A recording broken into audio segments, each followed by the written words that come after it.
Hi friends, welcome back to Dip Clinic. My name's Mike and I'm a cognitive behavioural therapist and first year trainee doctor in health psychology.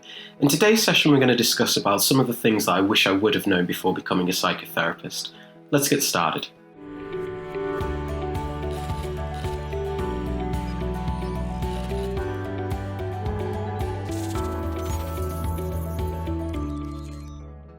So I started my career in therapy mainly with in-person-centred counselling, so this means we were having more so discussions with my clients and allowing them to come to their own conclusions on how they could solve some of the issues that they were experiencing in their lives. Since then, I've been a cognitive behavioural therapist for just over 2 years, and now I provide an integrative therapy approach, so I use aspects of cognitive behavioural therapy, person-centred counselling, acceptance and commitment therapy, and a little bit of dialectical behavioural therapy as well. Before I became a psychotherapist, there was a lot of preconceptions that I had about the career, including how you would progress in it, what it would look like working with clients, and the general principles and skills that you needed to have as a practitioner. I think that now it's really interesting to have a little look back and question some of those assumptions because they've certainly changed over time. And so that's why in today's session we're going to have a look at the top 5 things that I wish I'd have known before becoming a psychotherapist. So to get started, the first thing that I wish I would have known about psychotherapy is that there's many routes into getting into the profession. Like many of my peers, friends and colleagues, when we started out in our careers, the first thing that we wanted to do was work in clinical psychology. And this was mainly because we thought this was the only way that we'd be able to do talking therapy with people who were experiencing mental health disorders. But actually what I found through going through my training is there's many routes that can get you into talking therapy. This ranges from postgraduate diplomas, master's degrees, and also doctorates in counselling psychology. So there's quite a lot of routes that can get you to that one-on-one or group intervention stage. I spent quite a lot of my time trying to search out these routes, and I think it's quite important to question what your values are. Within my case, I just wanted to work with people who were experiencing anxiety, and what I actually found is through doing independent CBT training and also doing a doctorate, I can still do those things.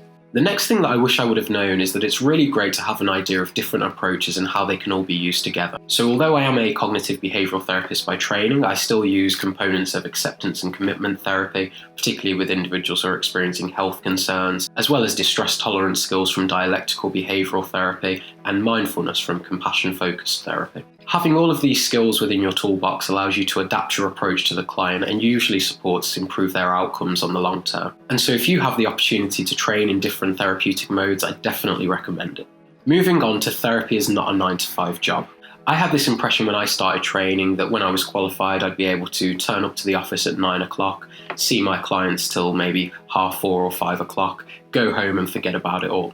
And I think this is a really important topic to touch on because it really looks at our work-life balance. So this means that I'm now a bit more aware that I don't necessarily need to be checking my emails late into the evening or sometimes into the night time as well. I think this can be very tricky because obviously we care about all of the people that we work with. But there's a great quote that I've always stood by, and that's you can't take water out of an empty well. And so ultimately we need to make sure that we're taking times to look after ourselves as well. And this brings us on to point number 4, and this is the idea that therapy is never mastered. Throughout my training, I thought that once I completed my diploma in cognitive behavioural therapy, that I'd have a total understanding of how CBT worked and work with most clients who were experiencing some form of emotional distress. And ultimately what I think I found is that you can get better with therapy and you're always developing your skills, but there's always the opportunity to keep learning and doing professional development alongside that. I think this would have been really important in managing my boundaries and my expectations of what doing therapy after training would have been like.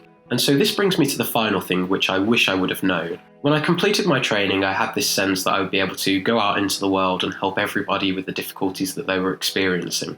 And as much as I try my best to support every individual, sometimes the client may feel that they can't create a therapeutic relationship with you. This can happen for many reasons, including personality differences and also the model of therapy that you're using. This is something that can be quite hard not to take personally at first, especially when you're in a role where you know that you're going to be giving care to others. But I think it's really important to be aware that we can't help everyone as therapists. So often it's really good to reflect on these moments and really put your energy into supporting the people that you can. And although this doesn't happen very often, this can be a really useful thing to take to clinical supervision. So this is where you'd have a discussion with your supervisor about some of the feelings that you may be experiencing with this. And as a final little bonus, I think it's really important to remember that therapists are just people. And although we have all of this training and we develop all these skills, we do still have emotions and some days where we feel better than others. And this is something that I really used to beat myself up for. I think going forward, I'm much more aware of my capabilities of a practitioner. There are some days where maybe you're feeling a bit tired or maybe you're feeling a bit flat. And I think instead of trying to push this feeling away like I used to, it's much more important to allow yourself to feel this way and express these thoughts and emotions. This is how I've managed to overcome these difficulties and challenges over the years. And so those are some of the things that I wish I'd known before becoming a therapist. I hope that you've enjoyed this video and it gives you something to reflect on as you go through your training journey. As always, if you've enjoyed the content, please feel free to hit the subscribe button and keep posted for more psychology and psychotherapy content coming soon. Thanks for watching and we'll see you in the next one. Take care.